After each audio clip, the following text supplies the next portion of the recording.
Hi,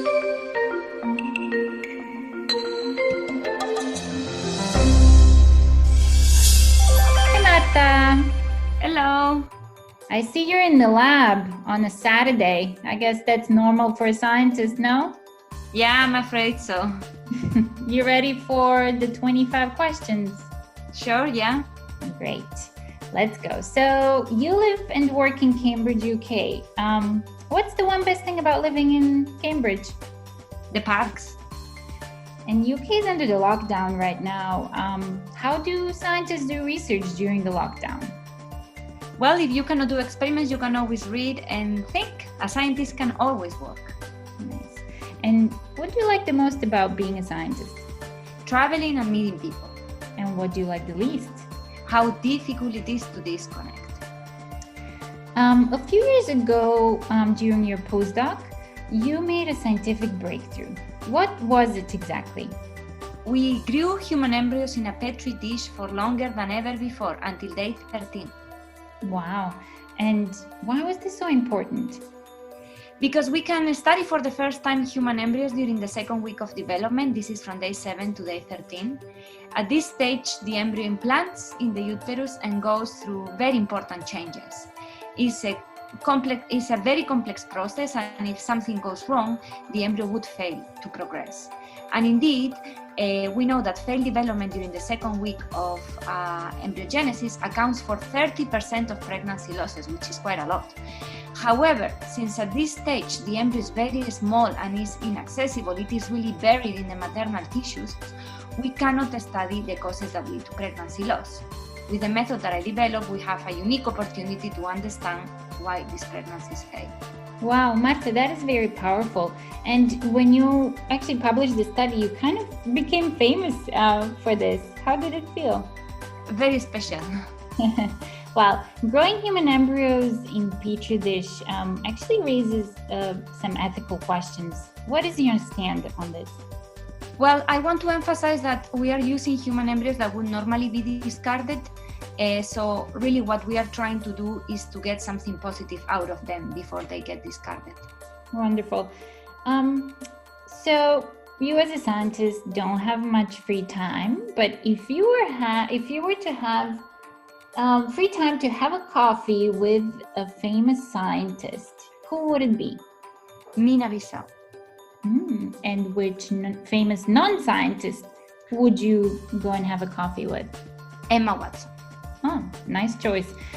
What's your favorite laboratory technique to get back to science?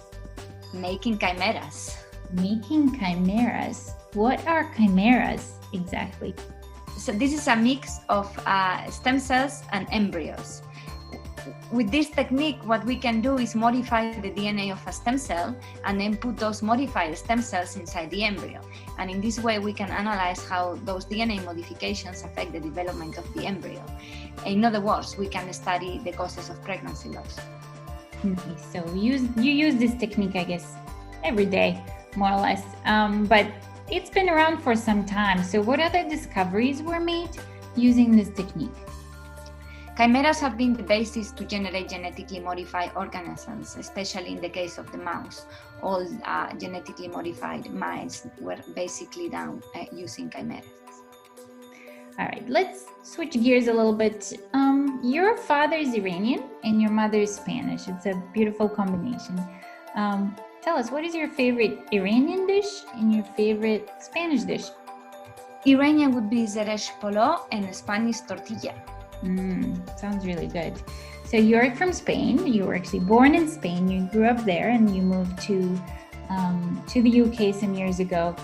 What do you miss most about Spain, besides your family, of course? The sky. Of course, makes sense. I guess in the UK, it's much grayer, the sky. Yeah, absolutely. And how old were you, Marta, when you proclaimed to your parents that you will want to be a scientist? 14. Cool. Let's get back to the science a little bit. So you lead a team of scientists at a prestigious research center in the UK. But you also have a beautiful little daughter and a husband at home. We all know it's not easy to fit all these things in one day. What can we as a society do to make it easier for a woman to balance her professional and personal life? Give me one specific idea for a solution. I would say equal paternity and maternity leave by law. Sounds fair. And if you were not a scientist, what would you be? If I had a talent, a graphic or a fashion designer. I can actually see you doing that. What are the three reasons, three areas of biology and medicine that you think will be most important in the next decade? Probably immunotherapy for cancer treatment, human organoids for tissue regeneration, and of course, vaccine development. Which discovery do you expect to change the world in the next 10 years? Probably making eggs and sperm from stem cells, because sex would not be needed anymore for reproduction. Oh, that sounds almost like science fiction. Yeah. What are your 3 words of advice to young scientists? Be passionate, put all your effort, and surround yourself with key people. What's the last book that you read that you would recommend to everyone? The truth is that lately I just read scientific articles. There is really no time for books. But if I have to recommend one, this would be Me and You. Is an Italian book, Io e te, from Niccolo Amaniti. Marta, have you been to Bosnia? Yeah. Ooh, nice. What did you like the most about Bosnia?